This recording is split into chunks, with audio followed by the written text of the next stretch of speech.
자, 오늘 제대로 한번 파헤쳐 볼 건데요. 대한민국에서 이커머스 사업 어떻게 하면 가장 똑똑하게 시작하고 키울 수 있는지 그 모든 과정을 알려드릴게요.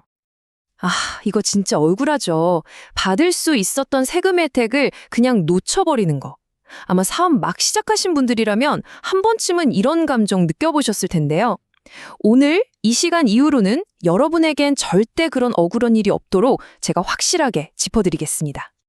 오늘 우리가 같이 걸어갈 로드맵입니다. 이커머스가 도대체 뭔지부터 시작해서 사업자 등록 똑똑하게 하는 법, 그리고 제일 중요한 절세 비법, 나중에 사업이 커졌을 때 법인 전환은 언제 해야 하는지까지 이 순서 그대로 따라오시면 됩니다. 자, 그럼 바로 첫 번째 단계부터 시작해 볼까요?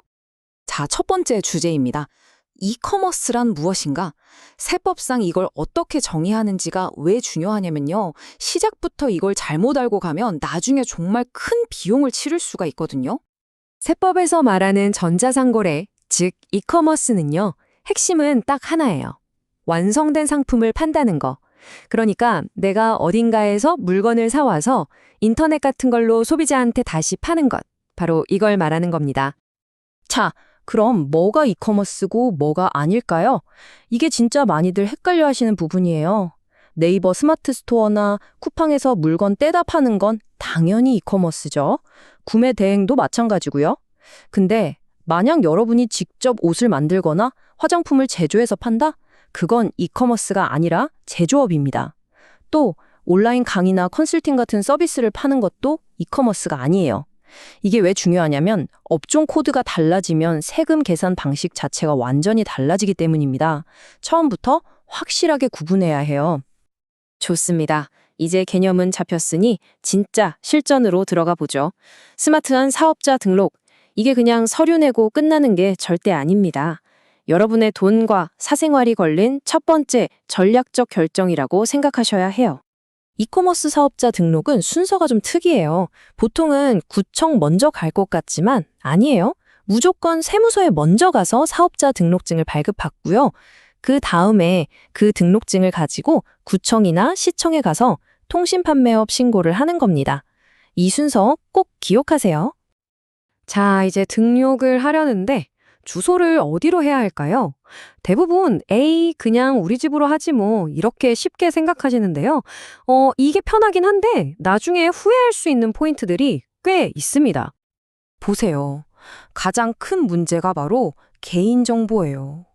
내 집 주소로 사업자 등록을 하면 고객한테 발행되는 모든 영수증에 우리 집 주소가 그대로 찍혀 나갑니다. 좀 찝찝하죠. 근데 공유 오피스를 쓰면 일단 사생활이 보호되고요. 여기서 더 중요한 게 있어요. 바로 세금 감면 혜택입니다. 어떤 지역의 공유 오피스를 쓰느냐에 따라서 생애 최초 창업 세금 감면율이 확 올라갈 수가 있거든요. 이건 정말 꿀팁이죠. 여기서 진짜 중요한 함정 몇 가지를 알려드릴게요.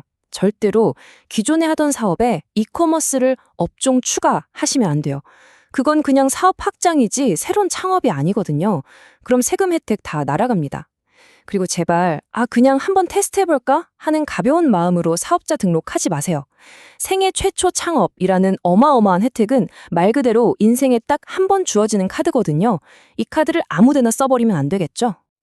네, 이제 사업자 등록까지 무사히 마쳤습니다.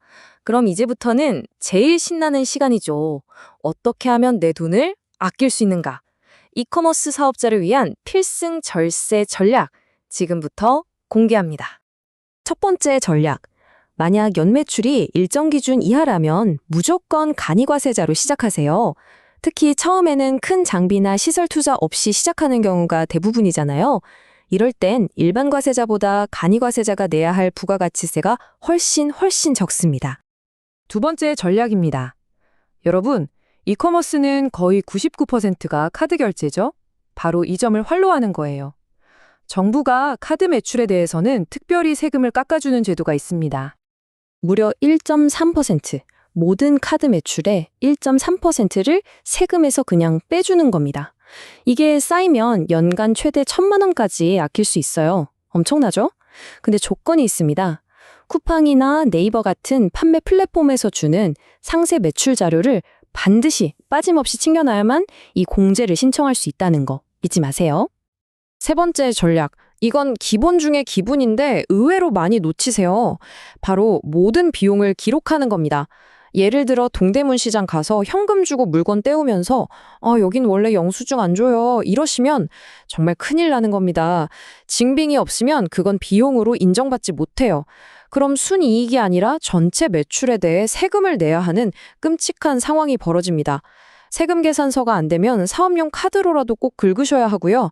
해외에서 물건 살 때 드는 관세나 배송비, 아마존 같은 데서 쓴 카드 내역, 이런 건 국세청에 자동으로 안 잡히니까 우리가 직접 다 챙겨야 합니다.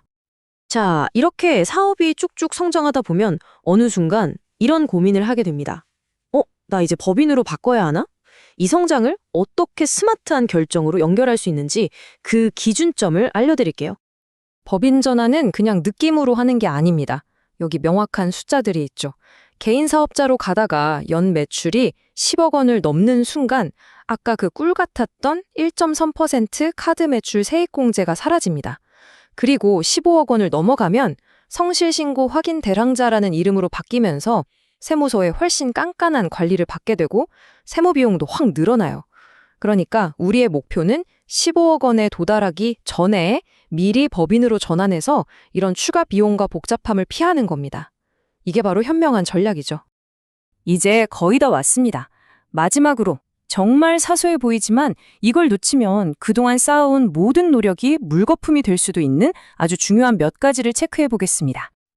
자, 최종 체크리스트입니다. 첫째, 만약 가족이 사업을 돕고 있다면 그냥 용돈 주지 마시고 정식으로 급여를 지급하세요. 이건 합법적인 비용 처리 방법입니다. 둘째, 그리고 이게 오늘 내용 중 가장 중요할 수도 있습니다. 반드시 사업용 계좌를 만들어서 세무서에 등록해야 합니다. 이걸 안 하면 어떻게 되냐고요? 나중에 매출이 커졌을 때 우리가 그토록 지키려고 했던 생애 최초 창업 세금 감면 혜택을 받을 자격 자체가 그냥 박탈됩니다. 정말 억울하겠죠? 이건 선택이 아니라 필수입니다. 자, 여기까지 오셨습니다. 이제 여러분은 스스로에게 질문을 던져보셔야 합니다. 나는 지금 성공을 위해 하나하나 계획하고 있는가? 아니면 그냥 날아올 세금고지서를 막연히 기다리고 있는가? 오늘 우리가 나눈 이 모든 이야기의 핵심은 결국 이겁니다. 사업을 시작하는 바로 그 첫날부터 재무구조를 제대로 설계하는 것. 그것이야말로 여러분의 사업에 할 수 있는 최고의 투자라는 사실을 꼭 기억하시기 바랍니다.